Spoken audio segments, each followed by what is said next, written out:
পলাইছে বলেছে, তার চামচা সহ বলেছে।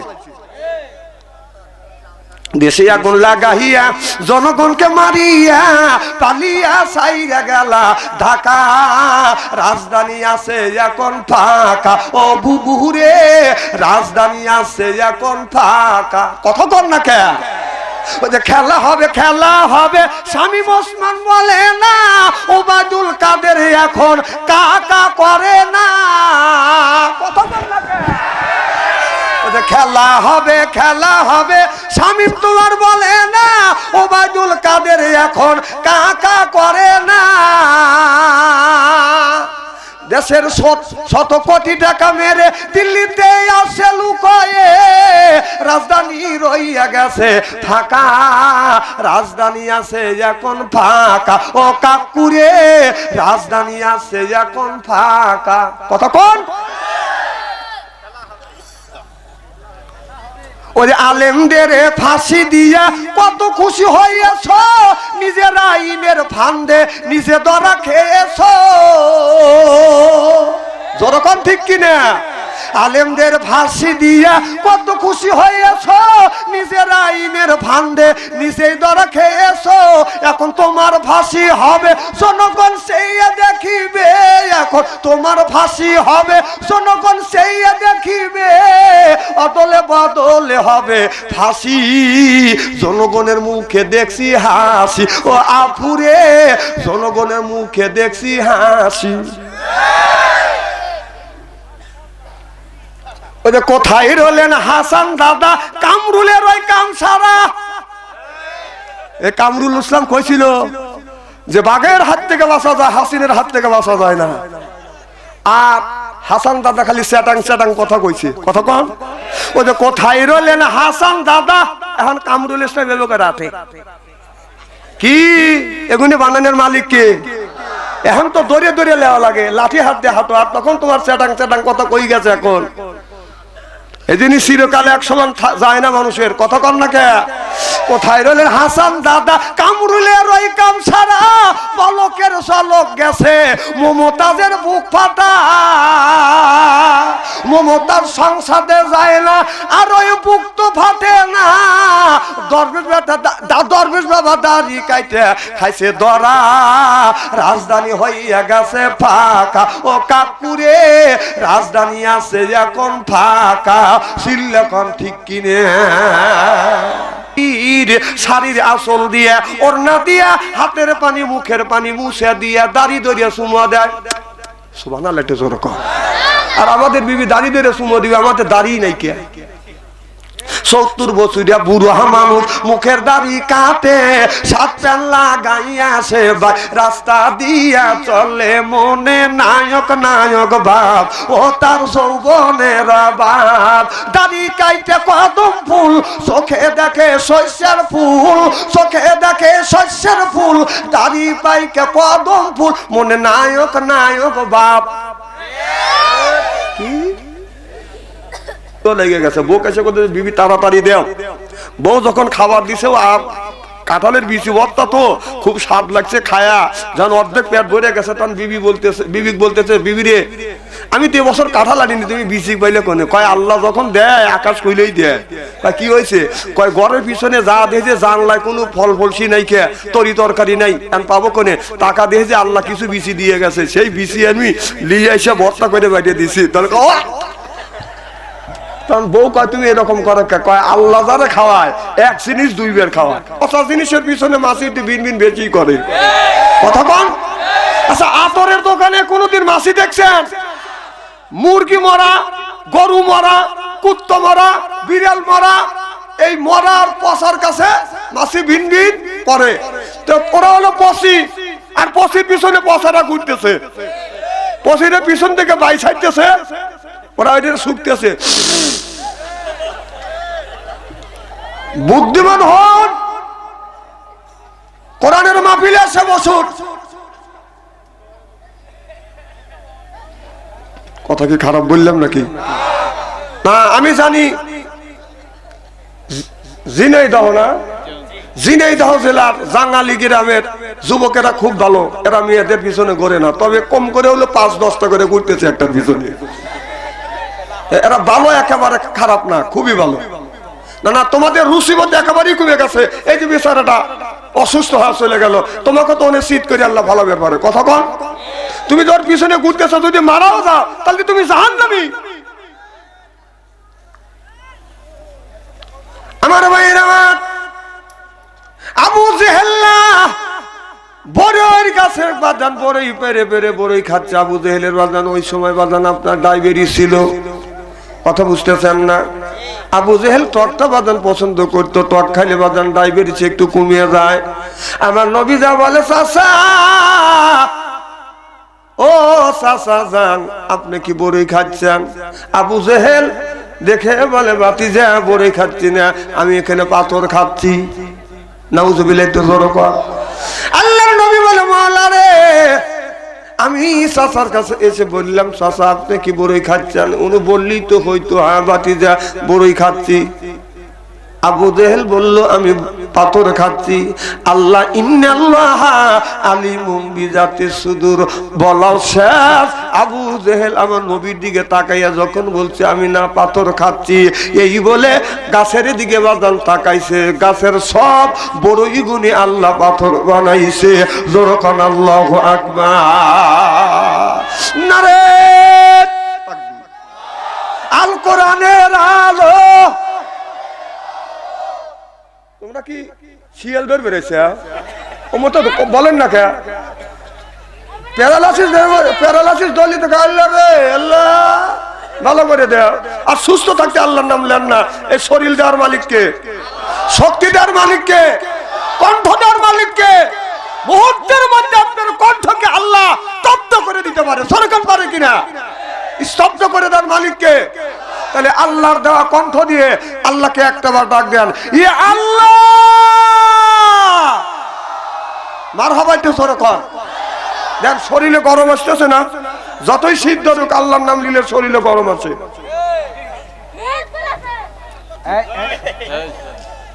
আমার ভাইরা, আবু জেহেল আমার নবীর দিকে তাকা বলতেছে, ভাতিজা বড়ই খাচ্ছি না, আমি পাথর খাচ্ছি। এই বলে আবার যখন গাছের দিকে তাকাইছে, আবু জেহেল লক্ষ্য করে দেখে সব গাছের বড়ই গুনি আল্লাহ পাথর বানা দিয়েছে। ওয়ামাকারু ওয়ামাকারাল্লাহি ওয়াল্লাহি খায়রুল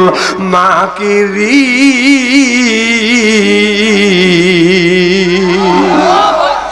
আমার ভাইরা, আমার আল্লাহর খেলা শুরু হয়ে গেল। আবু জেহেল আবার টাকা দেখতেছে, আবার টাকা দেখতেছে, গাছের বাদান বড়ই গুনি বাদান পাথর হয়ে গেছে। আমার নবীর দিকে তাকাইয়া আবার হাতের দিকে বাদান তাকাইছে। হাতের দিকে, হাতের মধ্যে যেই হাতের মুষ্টির মধ্যে যে বড়ইটা আছে, ছায়া দেখে হাতের মুষ্টির বড়ইটা আল্লাহ পাথর বানাইছে। সুবহানাল্লাহ বললেন না? আবু জেহেল একবার আমার বিশ্ব নবীর চেহারার দিকে তাকায়, আর একবার গাছের দিকে তাকায়, গাছে বড়ই বাদান পাথর হয়ে গেছে। হাতের দিকে তাকাইয়া দেখে হাতের মুষ্টির মধ্যে একটা বড়ই ছিল, বাদান পাথর হয়ে গেছে। এবার আবু জেহেল এতটুকু জ্ঞান আসলো না, কোন মানুষের সাথে আমি বেয়াদবি করতেছি। কিন্তু এই অনুশোচনা আবু জেহেলের অন্তরের মধ্যে, মনের মধ্যে বাদান নাই। আবু জেহেল বলতেছে, ভাতিজা তুমি এমন জাদুকর, ও ভাতিজা তুমি এমন জাদুকর, গাছের বড়ই তো পাথর বানাইছো, আমার হাতের বড়ইতেও তুমি পাথর বানাইছো। জোরে কর নাউজুবিল্লাহ। কেউ বা নবী পাগল বলে, কেউ বা বলে জাদুকর, কেউ বা নবী পাগল বলে, কেউ বা বলে জাদুঘর। আল্লাহর কোরআন সাক্ষী দেয়, সে জামানার পয়গাম্বর। আল্লাহু আকবার।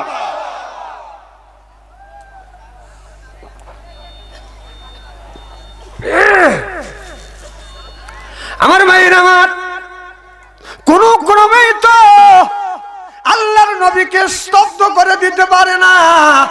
আবু জেহেল চিন্তা করলো দেখি মুহাম্মদ সাল্লাল্লাহু আলাইহি সাল্লামকে কিভাবে মারা যায়। ওই জামানার মধ্যে একটা জাদুকর ছিল, জাদুকরের নাম হলো জামাত জাদুকর। কি জাদুকর? এই জামাত জাদুকর, এত বড় জাদুকর। আবু জেহেল জামাত জাদুকরের সাথে যোগাযোগ করলেন, জামাত জাদুকর তুমি কেমন ধরনের জাদুকারী? এই জামাত জাদুকর আপনার এই জামাত জাদুকর একটা বিড়ালকে, একটা হাতিকে মুহূর্তের মধ্যে বাদান বিড়ালের পরিণত করছে। একটা মানুষ, একটা বিড়ালকে আপনার গায়েব করে দিছে বাদান, একটা হাতিকে বাদান বিড়ালের পরিণত করছে, বিড়ালটাকে বাদান ইন্দুর বানাইছে, ইন্দুরটাকে বাদান শিকে অথবা সুসা বানাইছে। জামাত জাদুকর বলে আমার চাইতে বড় জাদুকর এই পৃথিবীর ভিতরে আর কেউ না। আমাদের বাংলাদেশে জুয়েল জাদুকর ছিল। কি জাদুকর? কথা কয় না রে। জুয়েল জুয়েল দেন যখন কি জাদুকর? জুয়েল জাদুকর। তখন আমরা ছাত্র ছিলাম, ছোট্ট। আমাদের ওখানে জুয়েল জাদুকর আসবে বেলা 10টায়, উনি আসছে বেলা 1টায়। মানে জাদুকরের যা খেলা তাই দেখলাম, দেখতেই যাই, খোলা মাঠ, হাজার হাজার মানুষ। তো গেছি, যা দিছে 1টা বাজে, আজান দিচ্ছে। তখন তো মাইক কম ছিল। আমাদের শহরে একটা টাউন মসজিদ নাম আছে, টাউন মসজিদে একটা মাইক আছে, ওই মসজিদে আজান দিল। জামাত জাদুকর ঠিক 1টার সময় আসে উপস্থিত হলো। তা পাবলিক বলতেছে আপনি জাদুবিদ্যা দেখাবেন, আপনার জাদুবিদ্যা শুনবো, দেখবো আমরা। আপনার তো টাইমেরই জ্ঞান নাই, কে আসার কথা 10টায়, এখন বেলা বাজে 1টা। আপনারা টাকা দেখেন, গড়ি কাটা 10টায় আছে। সব মানুষ তা দেখে যে হ্যাঁ 10টায় বাজতেছে, এদিকে আজান হয়ে গেছে। নিজ চোখে দেখা। এদিন জাদুর কথাটা আমি বুঝেছি, জাদু আছে। কি কোন আছে না নাই? মুসা আলাইহিস সালাম, আল্লাহর নবী মুসা আলাইহিস সালাম যখন ফিরাউন কি করলে, এই ফিরাউন বাদান মুসা আলাইহিস সালামকে মারার জন্য অনেক জাদুকরকে বাদান ডেকে নিয়ে আসলেন। জাদুকররা সাপ বানালেন যেন মুসা আলাইহিস সালামকে যেন খেয়ে ফেলে। এই জাদু বিদ্যা দিয়ে বাদান আপনার ওই জাদুকররা বাদান সাপ বানাইছে। মুসা নবীর পিছনে যখন ছাইরে দিছে, মুসা নবী বলতেছে আল্লাহ, এই জাদুকররা শত শত জাদু বিদ্যা দিয়ে শত শত সাপ বানাইছে, অজগর বানাইছে, আল্লাহ বাঘ ভাল্লুক বানাইছে আমাকে হত্যা করবার জন্য, মারার জন্য। আল্লাহ আমি এখন কোথায় যাব? আল্লাহ বলল বন্ধু মুসা রে চিন্তা করো না, আমি আল্লাহ তোমার সাথে রয়ে গেছি। এ বন্ধু মুসা, তোমার হাতে যে লাঠিটা আছে এই লাঠিটা তুমি ছাইরিয়া দাও। মুসা আলাইহিস সালাম যখন লাঠিটা বাদান জমিনে যখন ছাইরিয়া দিলেন, এই লাঠিটা বিরাট একটা অজগরের পরিণত হয়ে গেল। সিল্লাকান আল্লাহু আকবার। আমার ভাইরা আমার, এই লাঠিতে বিরাট একটা অজগর সাপ হইল। আপনার ওই ফিরাউন বাদার দোতলার উপর থেকে দেখতেছে মুসা আলাইহিস সালামকে জাদু বিদ্যার সাপ আর হিংস্র জানোয়ার বাঘ ভাল্লুক কেমন করে খাবে বাদান, আপনার মুসা আলাইহিস সালামকে শেষ করে দিবে। আপনার ফিরাউন দোতলার উপরে বসে বসে এইগুলি দেখতেছে। আর অটোমেটিক মুসা আলাইহিস সালাম হাতের লাঠিটা যখন বাদান ছাইড়িয়ে দিয়েছে, বিরাট বড় অজগর সাপ হয়ে গেছে। এই লাঠি মার্কা অজগর সাপ আপনার ওই ফিরাউনের যতগুনি জাদুবিদ্যার সাপ ছিল, হা করে বাদান একটা টান মারছে, সব জাদুবিদ্যার সাপ আপনার মুসা আলাইহিস সালামের লাঠি মার্কা সাপের মধ্যে ঢুকে গেছে। সিল্লাকান আল্লাহু আকবার। মা বোনেরা আপনারা সামনের দিকে একটু আগান। এক আম্মা আর এক আম্মাকে বসার সুযোগ করে দেন, জান্নাতের মধ্যে আপনাদের জায়গা আল্লাহ প্রশস্ত করে দিবে। জোর কোন আমিন। আপনারা কয়শো লোক হয়েছেন? আপনাদের চাইতে 3 গুণ লোক মা বোনেরা হয়েছে। এদিন দোয়া করি আল্লাহ মা বোনদের যেন আল্লাহ দিন হিসেবে জান্নাত দেয়। আমিন কোন? জোরে কোন? হ্যাঁ দিবিনি নামাজ না পড়লি। জান্নাতে যাইতে চলে মেয়েদের 4টা কাজ করা লাগবে। কয়টা? এক এক করে করব। যদি ঘন্টা 2-3 আলোচনা করি আপনারা শুনবেন তো ইনশাআল্লাহ। মারহাবা একটু জোরে কর। আকাশ ভাই আপনাদের জন্য যথেষ্ট অ্যারেঞ্জমেন্ট করছি, একটা গরুই মারছি। যারা বাইরে থাকবে যখন তাবারক দেওয়া হবে ওদের 1 টাকা ঢুকতে দেবো না, প্রয়োজন হলে গেটের সামনে আমি দাঁড়াবো। কি কর, শ্রম দিবেন আপনারা, কষ্ট করবেন আপনারা, তাবারক করা নেবে, অত সস্তা না। বহুত বক্তা দেখছে বাদশাহ শরীফ দেখো নাই, চেহারা থেকে একবার খারাপ নাকি? আচ্ছা আমি কি তাই বলছি যে ফজর আজান পর্যন্ত থাকবো না? ডাকাত কি কয়, মারহাবাটি জোর কর।